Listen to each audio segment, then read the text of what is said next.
कि Government of India का Ministry of Rural Development का एक बहुत ही उन्हीं के बच्चों के बेटे अपनी बहुओं के ऊपर में हाथ चलाते हैं, मारपीट करते हैं, गाली गलौज करते हैं और शराब पी करके जो है उसके साथ गंदा व्यवहार करते हैं। जिनके परिवारों के संस्कार, तो सबसे पहली जरूरत ये है कि हम अपने परिवार में अच्छे संस्कार लाएं। थोड़ा सा मैं बोलना चाहूँगा, आज का जो वर्कशॉप है ये एक मल्टी स्टेक होल्डर कॉन्सल्टेटिव वर्कशॉप है। इसका मतलब है हम लोग डिफरेंट जो एजेंसी है। आप देख रहे हैं केवल सच न्यूज। नमस्कार, मैं गुड्डी सा और आप देख रहे हैं केवल सच न्यूज। गरिमा बेहतर समाज की ओर एक कदम। सहेंगे नहीं, चुप्पी तोड़ेंगे, हिंसा सहेंगे नहीं, आवाज उठाएंगे, पीड़िता नहीं संघर्षशील कहलाएंगे। न्याय के लिए लड़ती महिला पीड़िता नहीं संघर्षशील कहलाती है और बेटा बेटी एक समान। इन सब का तात्पर्य यह है कि महिलाओं के यौन उत्पीड़न के रोकथाम के लिए गांव में बाल विवाह केस को लेकर आजीविका न्यास, जेंडर सेंटर, सलाह केंद्र, संकुलन, संगठन कार्यालयों में घरेलू हिंसा, डायन कुप्रथा, मानव तस्करी आदि की शिकार महिलाओं को न्याय दिलाने के उद्देश्य से स्थापित किया गया है जेंडर जस्टिस सेंटर, जो कि महिला थाना एवं अन्य सरकारी समर्थक तंत्रों के साथ जुड़कर महिलाओं को न्याय दिलाने में सहयोग करता है। इन सारी मुद्दों को लेकर बीएनआर चाणक्य रांची में बैठक की गई। अंतर्गत बनाया गया, जो कि गवर्नमेंट ऑफ इंडिया का मिनिस्ट्री ऑफ रूरल डेवलपमेंट का एक बहुत ही ambitious programme National Rural Livelihood Mission को चलाता है। तो इसको रन करने के लिए बनाया गया, पर इसके साथ अभी काफ़ी और भी प्रोग्राम चलते हैं। तो इस लाइवलीहुड मिशन का जो पूरा फ्रेमवर्क है, उसमें ये भी देखा गया है कि अगर हम लोग महिलाओं को सशक्त करना चाहते हैं, तो अगर जेंडर आधारित, लिंग भेद आधारित हिंसा को अगर हम लोग नहीं मिटाते हैं, तो महिलाओं तक उसका सही प्रकार से किसी भी योजना का लाभ नहीं पहुंचेगा। हमारी अगर अच्छी पढ़ी लिखी औरतें नहीं होंगी, समझदार, पढ़ी लिखी का मतलब ये नहीं है कि वो उनका, यानी कि उनका समझ, उनका गणित, उनका लिखने पढ़ने की क्षमता अगर अच्छी नहीं होती है, तो हम जो भी काम उनको देते हैं, जो काम वो करना चाहते हैं जिंदगी में, तो वो एक बेहतर लाइवलीहुड की तरफ नहीं जाएगा। वो बहुत छोटे छोटे काम कर पाएंगे। और दूसरा है कि बच्चियों को अगर हम लोग बचपन से ही नहीं शादी कर देंगे, अगर अब 17-18 साल में उनकी 2-3 बच्चे रहेंगे, हम उनको जब रोजगार भी देने जाएंगे तो वो उनकी क्षमता जो है वो कम हो जाएगी। वो उतने अपना दे नहीं सकेंगे कि हम ज़्यादा से ज़्यादा दे सकें, अपने परिवार को दे सकें, ज़्यादा से ज़्यादा हम कर सकें। तो ये जेंडर आधारित हिंसा के विरुद्ध हर साल मिनिस्ट्री ऑफ रूरल डेवलपमेंट जो है, गवर्नमेंट ऑफ इंडिया ने निर्णय लिया है कि नई चेतना पहल बदलाव की नाम का एक कैंपेन चलाएंगे, जो कैंपेन 1 से 2 महीना चलता है, नवंबर, दिसंबर, जनवरी में। उस कैंपेन के दौरान महिलाओं पर हो रही हिंसा के विरुद्ध, महिला शिक्षा के लिए, उन लोगों को जागरूक करने के लिए हम लोग एक आंदोलन जैसा करेंगे, अभियान जैसा चलाएंगे, जिसमें डिफरेंट तरह की एक्टिविटीज हम लोग कर रहे हैं। ये जो आप लोग का अभियान है, ये सिर्फ झारखंड में है कि और कहीं बाहर भी? ये पूरे भारतवर्ष में चल रहा है। पिछले साल 32 स्टेट्स में चला था, अभी इसका फाइनल रिपोर्ट आना बाकी है। पिछले साल ये 32 राज्यों में चला था, जिसमें 3.5 करोड़ महिलाओं ने भाग लिया था। और हमारे झारखंड में भी लगभग 10 से 15 लाख महिलाओं ने भाग लिया था। और अभी इसका एक बहुत ही इंटरेस्टिंग पक्ष है कि इस बार हम लोगों ने जो महिलाओं के लिए खेलकूद प्रतियोगिताएं आयोजित की, तो महिलाएं फुटबॉल, कबड्डी, बिल्कुल जर्सी और जो उनका ड्रेस होता है में आकर के खेल रही हैं, बाहर आ रही हैं, वो अपना रोल चेंज बता रही है। उनका कॉन्फिडेंस जग रहा है कि हम सोसाइटी में, मेरा दूसरा भी रूप हो सकता है। सोसाइटी भी अब एक्सेप्ट कर रहा है कि मेरे घर की महिलाएं जाकर फुटबॉल खेल रही हैं, हमारे घर की महिलाएं जाकर कबड्डी खेल रही हैं। बच्चे ये कर रहे हैं, स्वीकार कर रहे हैं कि मेरी माँ सिर्फ खाना नहीं बनाती है, मेरी माँ एक अच्छी खेलने वाली भी है, उसको आज मेडल मिला है खेल में। तो ये सब एक माहौल बनाने का प्रयास है, जिसमें महिलाओं में आत्मविश्वास आए, महिलाएं समझ पाएं कि हिंसा बहुत प्रकार का होता है। एक दिक्कत क्या आती है ना कि महिलाएं हिंसा को हिंसा समझती ही नहीं, उनको लगता है सोशल नॉर्म, अगर पति के हाथ से पिटाई हो रहा है तो ये तो सभी का होता है, इसमें कौन सा बड़ी बात है। घर में अगर ताना पड़ रहा है दहेज के लिए कुछ, तो आधा लोग मान लेते हैं कि ये तो ऐसा सबके साथ होता है, ये हिंसा है, वो समझते नहीं है।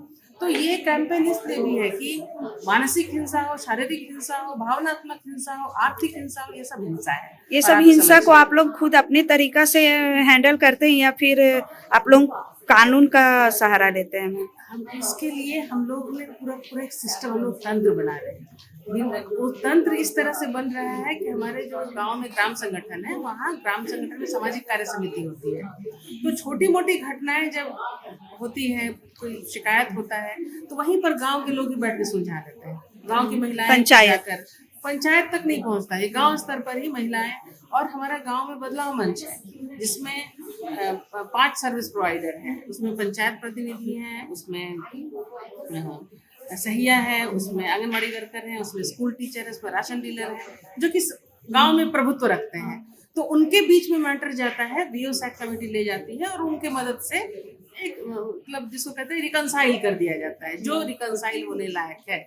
पर जब मैटर आगे बढ़ जाता है, हिंसा का परिमाण ऐसा होता है कि वो समझौते के लेवल पर नहीं है, समझौता से ऊपर जाकर के कुछ करना है, तो उस समय पुलिस का भी हम लोग सपोर्ट लेते हैं, डालसा का सपोर्ट लेते हैं, अगर किसी को विक्टिम कंपनसेशन दिलाना है, थाना को भी खबर करते हैं। और हम लोगों ने जेंडर जस्टिस सेंटर बनाया है, हमारा अभी करीब 93 जगह में हमारा जेंडर जस्टिस सेंटर है। वहाँ पर हम लोगों ने कैडर को ट्रेंड किया है, जिनको कानूनी जानकारी दी गई है कि और काउंसलिंग की जानकारी, जो आज सचिव सर बोल रहे थे कि काउंसलिंग होना चाहिए। हम लोगों ने करीब 2000 काउंसलर तैयार किया है 2000 पंचायतों में, जो उनको घर पर जाकर काउंसलिंग देती हैं।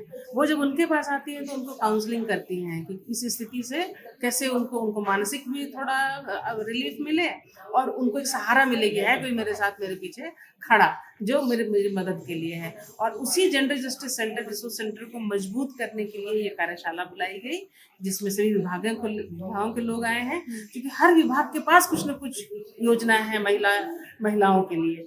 तो वो कैसे उसको एक जगह लाया जाए ताकि महिलाओं के साथ जब कोई ऐसा मामला आता है, कोई इशू होता है, तो सभी का सहयोग से उसको उस स्थिति से बाहर निकाला जा सके। डिस्कशन किया। देखिए कुछ चीजें हैं, हम लोगों को उन मूल चीजों पे ध्यान देना चाहिए। ये सबसे पहले तो कॉजेज, कारण, जेंडर बेस्ड वायलेंस क्यों होता है, क्या इसके कारण। जो हमारा समाज है, बच्चे बोझ नहीं होते हैं, बूढ़े बोझ क्यों बन जाते हैं, माँ बाप बच्चों के ऊपर बोझ क्यों बन जाते हैं, माँ बाप क्यों लायबिलिटी बन जाते हैं। एक माँ बाप 5 बच्चे को पाल लेता है, 5 बाल बच्चा जो बिल्कुल संपन्न होता है सभी तरह से, वो एक माँ बाप को नहीं रख पाता है। तो इसके पीछे मूल कारण हमारे संस्कारों की कमी।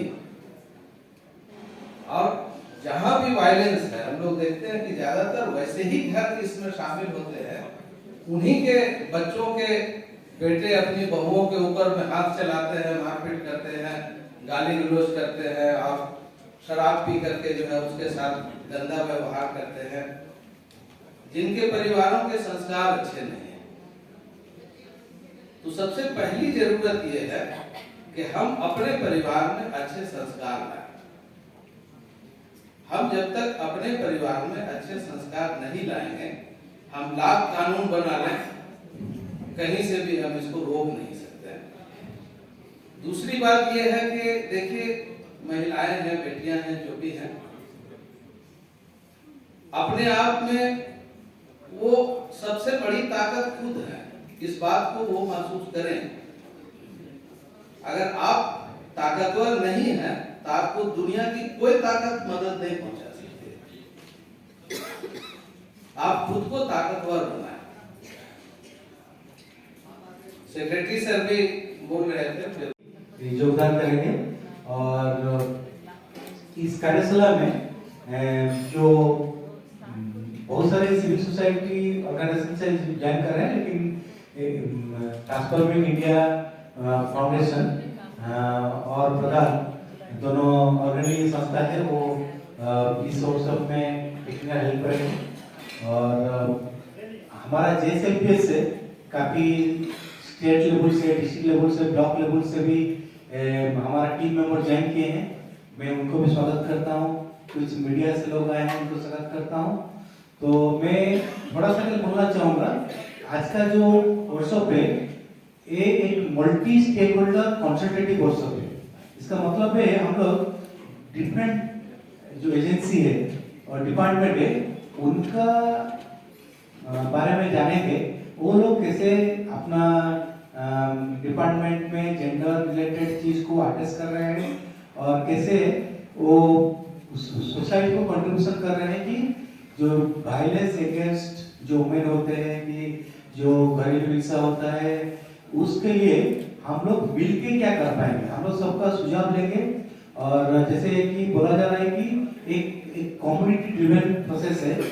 एक तो है लॉ एंड ऑर्डर सिचुएशन है और लॉ एंड ऑर्डर अपना काम करेगा, लेकिन जो हम लोग का लेवल का है जैसे अवेयरनेस क्रिएट करना है, सही टाइम में रिपोर्टिंग करना है और जैसे हम लोग बोलते हैं कि एक डेटरेंट सिस्टम डेवलप करना है।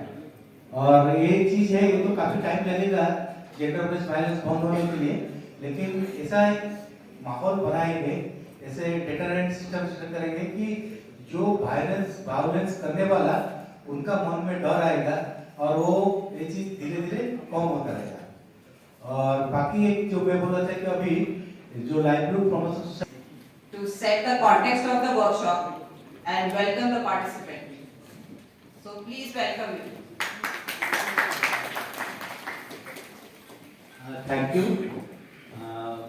सबसे पहले सबको मेरा झारखंडी जोहार। आज हम लोग अभी इस हॉल में दो विशेष कार्य के लिए एकत्रित हुए हैं। जैसे आपको बताया गया कि आप अभी आपका जो वेलकम किट में दिया गया कि हम लोग आज इस कार्यशाला में दो चीज के लिए विस्तृत आलोचना करेंगे और वो है जेंडर बेस्ड वायलेंस, कैसे उसको एड्रेस किया जाएगा, और लखपति दीदी इनिशिएटिव जो पूरा इंडिया में चल रहा है। और सबसे पहले मैं डायस पर जो है झालसा का प्रतिनिधि और हमारा DIG CID मैडम को वेलकम करता हूँ। और इस हॉल में काफी सारे डिपार्टमेंट से रिप्रेजेंटेटिव आए हैं, जैसे सोशल वेलफेयर, अर्बन डेवलपमेंट,